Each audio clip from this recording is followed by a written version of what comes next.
talking about the training camp that we're currently on here in the Ocala. What were the targets that the club set coming into here, and how successful has the trip been so far? I think it's been unbelievably successful. I've done a lot of camps as a player. I've done a lot of camps as a manager, and by far one of the best facilities we've been to, which is thanks to David and Carol and the owners to supply this. The pitch, I mean, has been amazing. The staff and building that togetherness that we've shown for lots this season is important with a good, hard-working pre-season trip. I think from my point of view, being able to spend that time, with the gaffer, with Carol, with the staff, we've made a lot of changes, obviously, to the staff, and just watching all them get on with each other, bond with each other, spend that time with each other. The camp itself, it's isolated. I think what you get with an isolated camp is the players, they just get stronger, the staff get stronger, the bonds get stronger, and that's how you set your foundation for a really good pre-season, and that's what we tried to do at camp. And to be fair, very, very different from Champneys, where we bedded so many players in at Champneys last season.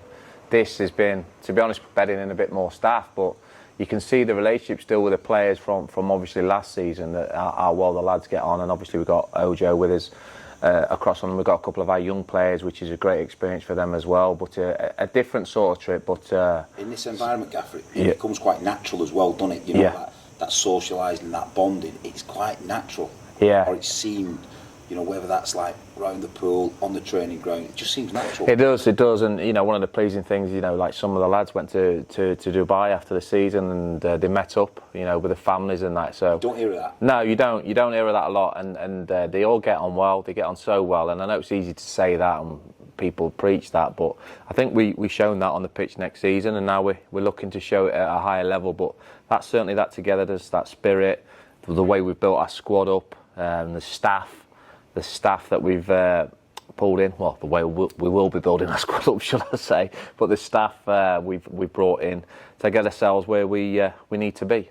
I think it's easy to look at a camp as well and think that it's just about players just running around, and it isn't. I mean, what's really impressed me, it did at Champneys, but it has here as well, is the depth and detail of the training plan, and how this one's had to adjust because of the heat. Yeah. 2 players came into hotel reception when I was there this morning, and I thought they'd been for a swim, and they were absolutely wet through, and they hadn't. They'd just been training and they'd just come in. It's been so hot. I mean, we know because we've been going for some walks, haven't we? Yeah. And it has been really hot.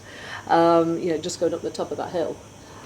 You get there and you really know about it. But I was talking to a couple of the players and asking them the benefits to them, and they were saying that how much fitter you have to be able to perform in this heat. Hey, the staff 5-a-side will tell you that, Carol, wasn't it? That was an event, wasn't it? Hey, was it walking football, Flickers? It weren't even walking football. Hey, it was embarrassing, wasn't it? Terrible one. Terrible, yeah. Probably the good quality staff, but I won't fit with it. I know, but hey. Well, I had to laugh at the players who were throwing your own coaching words back at you. Slip and slide. And I was saying, slip and slide. I said, guys, this is do as I say, not as I do. I know. Tom Conlon got a bit carried away when he headbutted one of the officials, though, didn't he? No, it was good. Good banter. No, it was a really good day. But that's part of the thing, because once we get into the season, it's like a hamster getting on the wheel, isn't it? You just go. Yeah. Whereas here, we've had the evenings. 3 sessions a day, staff. Yeah. Quizzes. It's just bonding it all together. It's that control over hydration, over the food, over the sleep plans. When you look at a control camp, the lads are just so, they want to do everything right. Yeah. And I've seen that, but the way you utilise your staff, mate, and delegate. Yeah. I've been able to watch that firsthand, and it's just been unbelievable. And I think that's important. For me personally, is that when you guys commit to what I want to build, the staff we want to build, what we want to build, that you see this in action. Yeah. Because if you don't ever see it in action, you're thinking, well, where's this going to be? And having a clear understanding with the powers that be, you guys, and getting to know these, as you're both exceptional to know to do, and seeing them work first class, it's so important, because then you guys see the importance of having it and how smoothly it runs, and that's credit to the staff and the staff we brought in. And by the way, and what we're missing. So Yeah. you watch that training ground now, and we'll probably get onto recruitment later on. But Yeah. then the balance, and we've always spoke about the depth of the squad, the quality of the squad, the balance of the squad. Yeah. So again, on this camp, we review it and we start seeing what we need. Yeah. I saw the benefits last season at Champneys, you know, when we took everybody there. I Yeah. bet you do. Yeah, a little massage and a little. Oh, well, I have here as well, you know. I tell you what, it's important. everyone's getting their own thing. Yeah, It's this. important. Aye. Yeah, she was trying to keep that quiet, wasn't she? She had a facial. She's had a little pedicure. Yeah. What is, Oh, is yeah. that? Is that pedicure? No, it's a manicure. Hey, my treat was to walk up a 3 mile hill with her. That was my treat. Hey, yeah, exactly. That's what promotion gets you. Hey, that's what promotion gets you. Say, come on, Dad, we'll go for a walk up Everest. Brilliant, great crack, Carol. Yeah, We good. get to the top of the hill and there's a driving range up there, and we go into the shop and today trying to get water out of the vending machine. I was saying to this woman, can you just get us the water out of this machine? Oh, it's good banter. It's good banter. Yeah. No, it's Yeah, good. but no massages for me and you, Flickers, eh?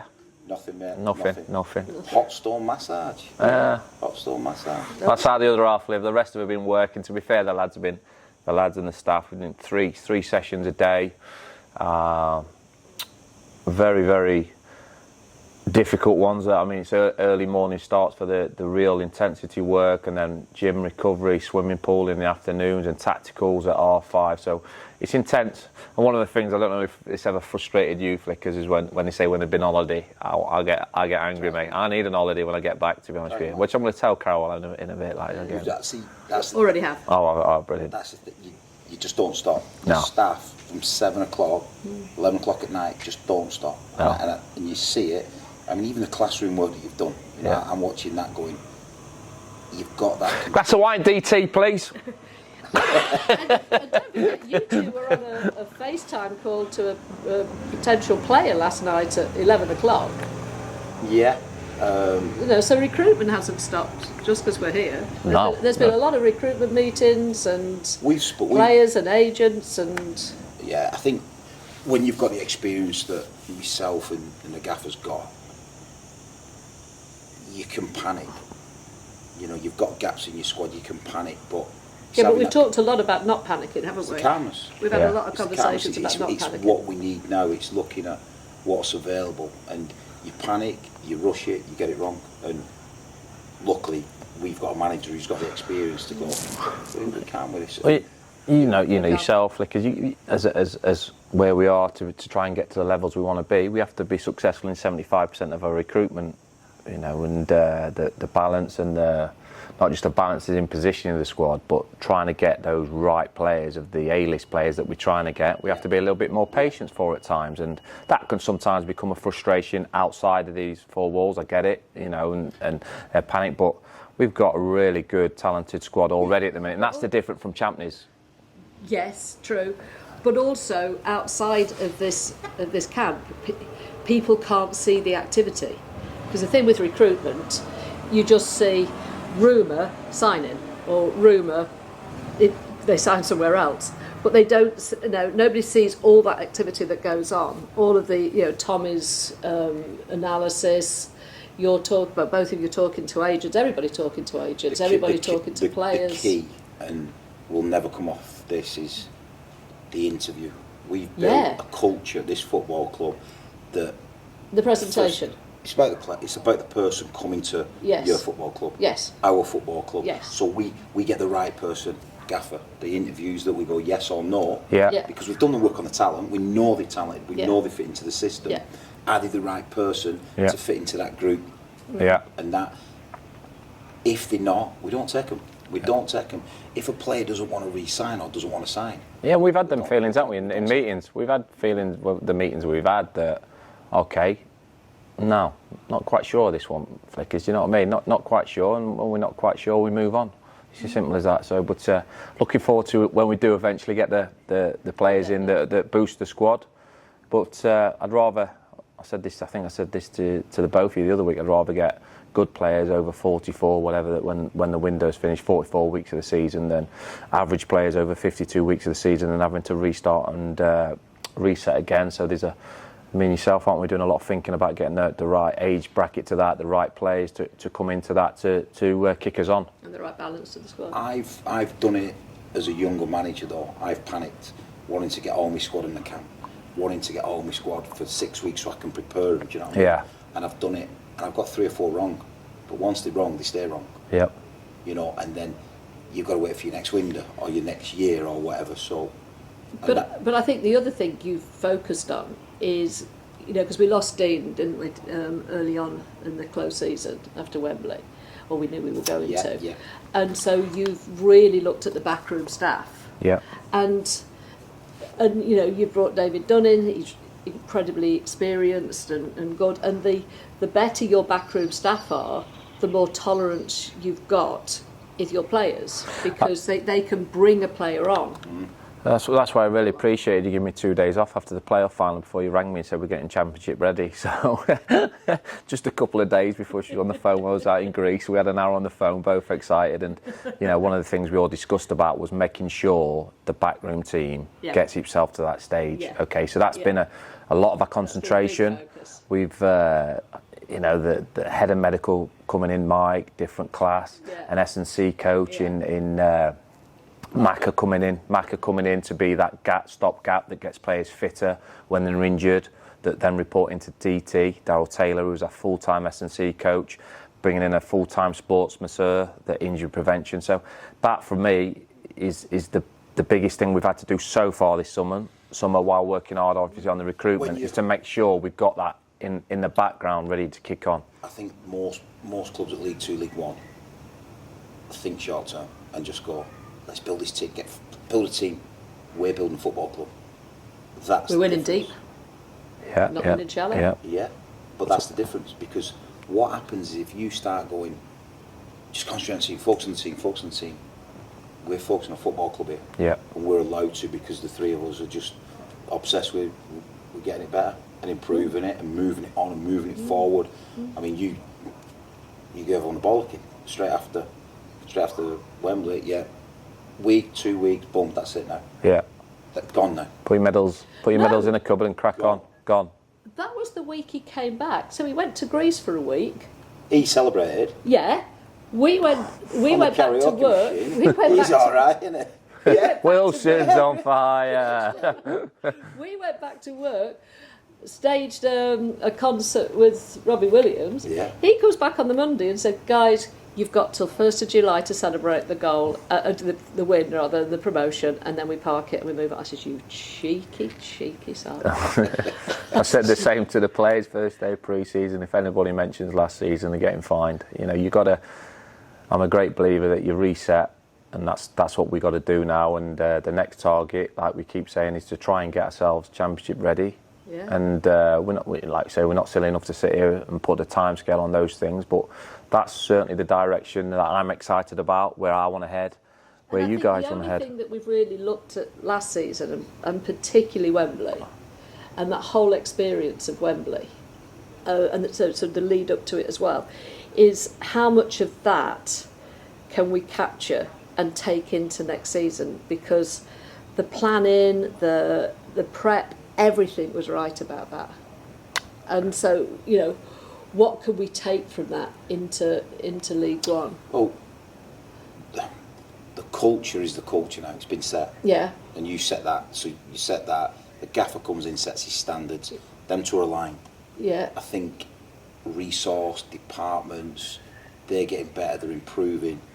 And then I just look at how do we make our squad better. Well, from a coaching aspect, we've improved. Medical aspect, improved massively. Yeah. Scouting aspect, again, moving forward. And we just keep adding and adding and adding. But we've been at clubs, mate, where you've asked to add because you know it's the right thing to do. Yeah. Got it promised, don't get it done.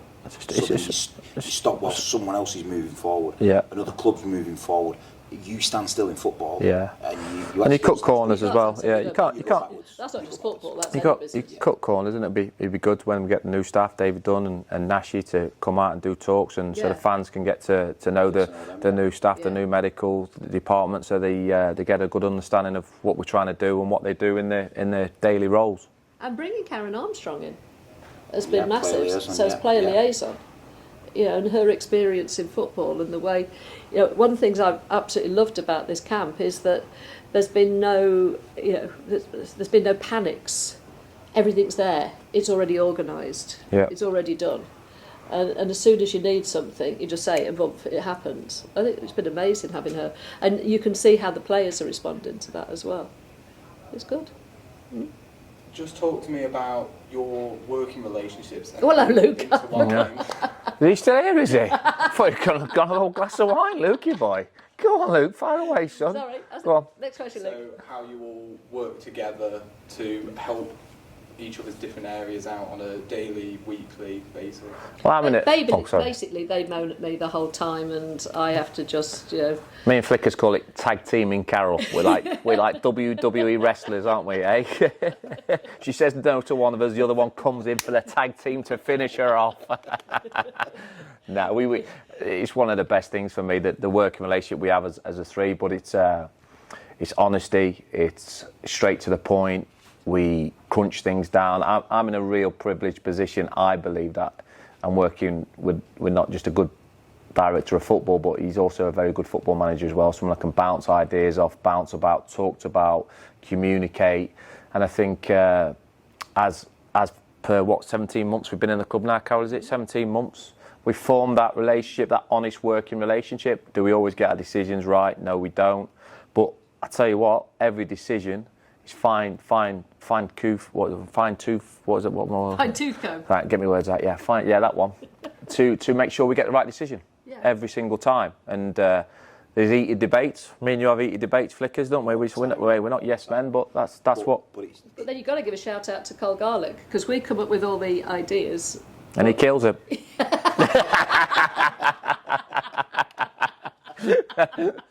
Or it makes them happen. Yeah, he does. Yeah.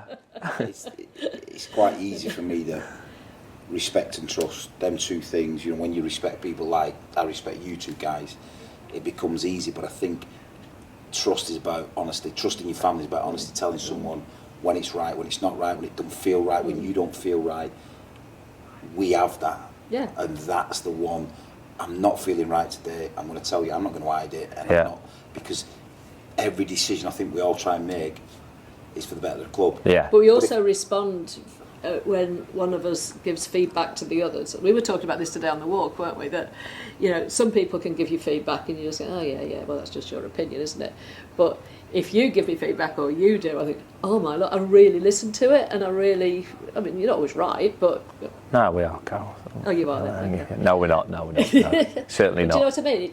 It has a greater value because I trust your judgment. And if you think there's something that you need to tell me that, you know, oh, Carol, or what you'll do is we'll come out of a meeting, you'll just go, oh yeah, you know, just talk me through why you did that, and I think, I got it wrong. You know, you don't tell me I've got it wrong. You just ask me why I did something, and that's my key. I think when I've got it wrong, it's easy. It's all me and say I've got it wrong. Yeah. I've always been like that. It's something. Yeah. Like if you like in the past, I've got a signing wrong. Some managers do. Yeah. They'll play them through it and they'll try and convince everyone that they've made the right signing. It's the worst thing you can do, though, isn't it? When you start back. Yeah, when you came to Port Vale, your first signing, you got right, didn't you? So, you know, you were fine after that. I was trying a lot of duck eggs, and you just got to admit at times that they're not working for whatever reason. There's no guarantee with any signing you make at a football club that it's going to work.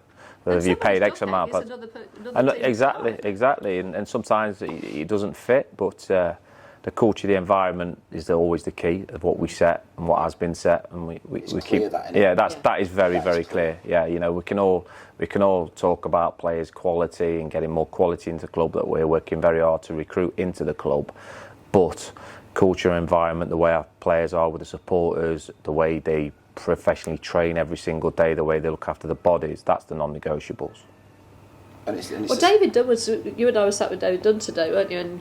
And the two young players went past, Tommy and Planty, and they both shouted over, you know, hello, how are you? And he said, wow, you know, for players who were so young to talk to, you know, the chair, to the director of football with such ease, he thought that was quite special. Yeah, but it goes back to goes back to the gaffer's environment. That Yeah. there's always the element of fun, but With a purpose to win. With a winning purpose. With a winning purpose, and I think I probably saw that more than anything when you invite me to Wembley, and I was probably uptight when I was a manager and the big games come about. But when I saw you manage, like the way the players were, and the way they were relaxed, and that's a talent. It was bingo calling that got you on it. Honestly, mate, I've not the way that they were relaxed. Right, I've never seen it. I'm the only manager who's ever got a pay rise on bingo calling. You know that. Listen. Yeah, listen, we're going to pull you in, Gaffer. We're going to pull you in and say, listen, you're getting a pay rise because your bingo calling's exceptional, absolutely exceptional. Tom Pett put in a complaint about it. Hey, Because you were putting numbers into the run-up to the number. You're saying things like, I don't know, 211 to 22 or something. It was going, hang on, is it 2, is it 11, is it 22? And you were going, oh, get on with it. is he on the? 24. Yeah. Is he on the transfer list, Betty? Ladies, 12. No, it's all good. How impressed have you been with all the new staff members, the original staff members, and all the players since we've been working on pre-season? Yeah, listen, we obviously the season was we finished late, so we've got a shorter pre-season. The group, majority of the squad have obviously been together, with Ojo and obviously Lewis Cass joining us permanently, and the staff are bedding in absolutely tremendous. And like I said before, and you guys, the fans, will get to know the staff. You guys, you'll be interviewing them and getting things out, so they get to know them, because that's important. It's important that they feed to the supporters and to people out there what they do, because the fans only see the 90-minute product on a Saturday, on a Tuesday night. That's what they see. They don't see the graph. No, and you know, we want to get better as a football club, don't we? To show them what we actually do to try and get results. And I believe we try to make every stone unturned. You know, we want to find lines all narrowed down to the best we possibly can. And to be able to do that, you've got to have the right staff. And like I said, I've looked at this week and I've looked at the staff coming in. This is an easy environment to come into. Yeah. You know, like, and it's probably been built, but like the new staff coming in, it's just, there's a transition there, mate, that is so, I don't know, it's just the way it is. But yes, but I haven't been surprised by any of the new staff, because you did a lot in the recruitment phase of those, and we spoke to them. We knew that we were getting. We didn't take any new member of staff on as a risk. We knew what we were getting with all of them, and then we got what we thought we were getting. Yeah. But that's the determination to improve, though, isn't it? We're not sat here. Yeah, we're not sat here going, yeah, no, it is good. We've got this with this, but this is to improve the football club. This ain't to sit here and say we've done our jobs. Yeah. No, we've got so much more we want to achieve. We've got so much hunger and desire. I believe we've got a staff now that's full of hunger, that want to get better, that want to progress, that want to go and be staff in championship clubs. They want to reach those levels that we demand we try and get to. And that's the big thing for me. Yeah, but it's that feeling of pride. Like when I got the call of Dino, and you got the call of Dino saying, I'm possibly going to Besiktas, that's a pride, because he's been developed in our culture, in our club, in our standards. Yeah. To be recognised at that level. At that level. Yeah. At that level. Yeah. So he ends up, and he's now, he'll be, in the European Cup, and and that's a pride from my point of view as a football club. Yeah. I think we're a club that develops people. But the big thing for me was how long it took him to make the decision. It wasn't he got the call, bump, he was gone. Yeah, it took him a really tough decision. It took him a while. And I knew it would really be. tough I decision. knew it would be because his family and his kids had just invested completely. And they're great. I mean, one of his sons. I mean, you don't bother with Google when he just knows everything. Stato, isn't it? He is. He's absolute stato. It's amazing. Do you reckon he took the hint when I brought him a flight ticket? No, I'm only kidding. Yeah, yeah, definitely on Jet 2. But now on a serious note, Dean was fantastic. We wish him all the best. An outstanding 12 months. We're battling against the light of it now, so I'll just finish on this one. We keep talking about championship ready, so I just want you to, as quickly as you can, obviously with the light, explain what those words mean to each of you. The words mean what they actually say, doesn't it? We are trying to get Championship ready. We're not, and people can get misinterpreted when they hear the words Championship. We know how difficult it is to get out of League One. We know how difficult it is to get out of League Two. What we're doing as a football club is that, and Vickers and Carol are working so hard to improve infrastructure, improve staff, to improve the quality of the team, to try and get us to that stage. And that's what we've always said. That's what, when I came to the football club, that would be our goal. There was no time scale. There was no we're going to get. We're never going to do it. We've got to do this first year. I didn't come in and say got to do this first year. It's about how we keep trying to produce that to get ourselves ready to one day compete in the Championship. If I'd have said to the pair of you, right, in your first full season, you've got to get us promoted, it's highly unlikely we wouldn't have been promoted. We wouldn't have been promoted. We wouldn't have been promoted. You've not seen my CV, Carol? Oh, you told me a few times. Oh, there we go. They never mentioned it, have I? Never mentioned it again. Yeah, right. No, because that direct pressure and that direct expectation, the players feel it and the players freeze in that. Yeah. And they didn't. They just were free. They were so chilled. So just drove with that chill. I think for me, Championship ready is understanding what Championship is, and when I first come, a Championship team of 4 analysts. We've got 1. He's a good one though. He's outstanding. Yeah, outstanding MJ. Yeah. And he'll need that support. A recruitment team will be a team of 20 in the Championship. God, his empire's just built, hasn't it? Hey.